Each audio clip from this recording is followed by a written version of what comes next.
Kashmir News Service presents.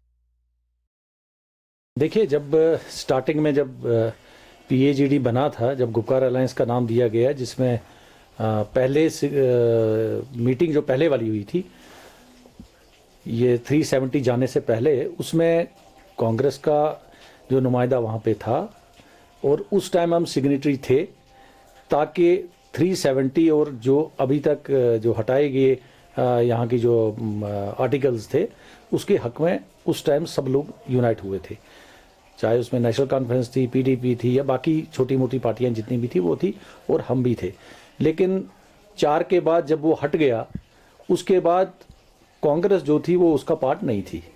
और हमारा PAGD के साथ अभी ये जो इलेक्शंस हमारे थे डीडीसी को लेके, हमने इनके साथ कहीं कहीं किसी जगह पे सीट शेयरिंग की थी, और उसमें भी बहुत सारी चीज़ें सामने आई। कहीं पे विद इन द पीएजीडी आप देखो, अगर आप देखोगे नेशनल कॉन्फ्रेंस और पीडीपी जो रीजनल पार्टीज दोनों हैं, दोनों के नुमाइंदे एक दूसरे के खिलाफ खड़े थे।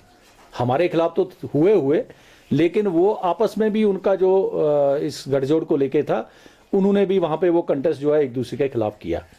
तो कुछ चीज़ें बीच में थी उनकी जो इसको पीएजीडी को जो नुकसान पहुंचाने वाली चीज़ें थी, वो ये थी कि बहुत सारे पार्टीज़ के जो ख्यालात हैं वो मिलते नहीं हैं। जिस तरह कांग्रेस के ख्यालात बिल्कुल अलग हैं। अब एक 135-36 साल पुरानी पार्टी है, और रीजनल पार्टीज़ को लेके हम लोगों ने यहाँ पे सरकारें बनाई कोलेशन में, लेकिन वो जो स्टेट के हित में थी उस चीज़ को मद्देनज़र रख के हम लोग चलते थे।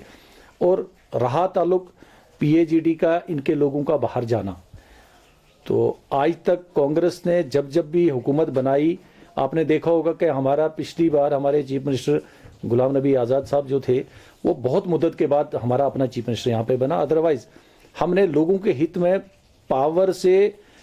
पावर की हाउस में सरकार नहीं बनाई, बल्कि स्टेट को तरक्की देने के लिए और स्टेट को महफूज रखने के लिए हम लोग एक पार्ट बनते थे सरकार का, लेकिन हमारा चीफ मिनिस्टर नहीं होता था।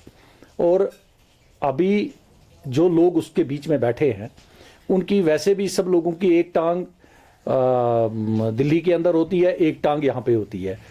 तो ये किन की बात आप कर रहे हैं?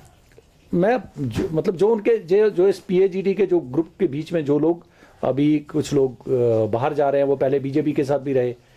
अब अगर दोनों पार्टीज की आप बात करोगे, जिस तरह आप देखो करगिल में वहाँ पे काउंसिल बनी हुई है, और उस काउंसिल के हिस्सेदारी किन की है?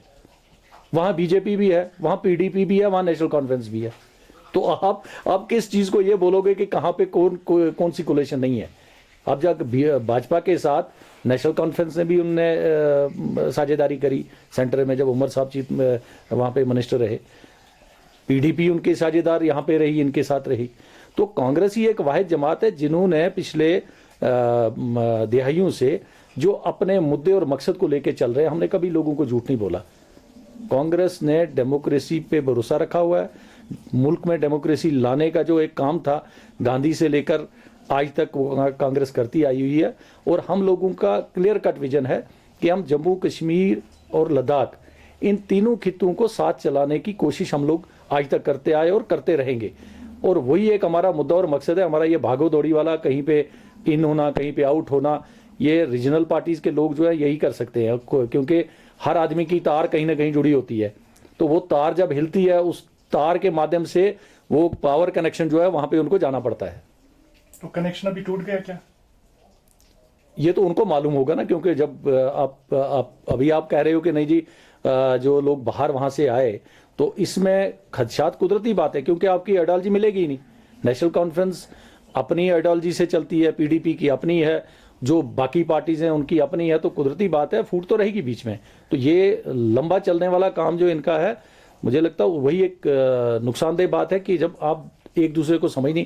क्योंकि देखो, कांग्रेस ने नेशनल कॉन्फ्रेंस के साथ, चाहे वो शेख साहब का अकार्ड रहा, चाहे वो फारूक साहब और राजीव गांधी जी का अकार्ड रहा, चाहे वो मुफ्ती साहब के साथ हमारी कोलेशन रही, तो हमने सरकार को एक अच्छी दिशा देने की, लोगों के हित में सरकार देने की कोशिश करी। हमने ये नहीं कहा कि हम पावर से जब बाहर गए तो यही पार्टियां गई। हम लोगों ने कभी भागने की कोशिश नहीं करी, क्योंकि हमें लालची कोई नहीं थी। Thanks for watching Kashmir News Service.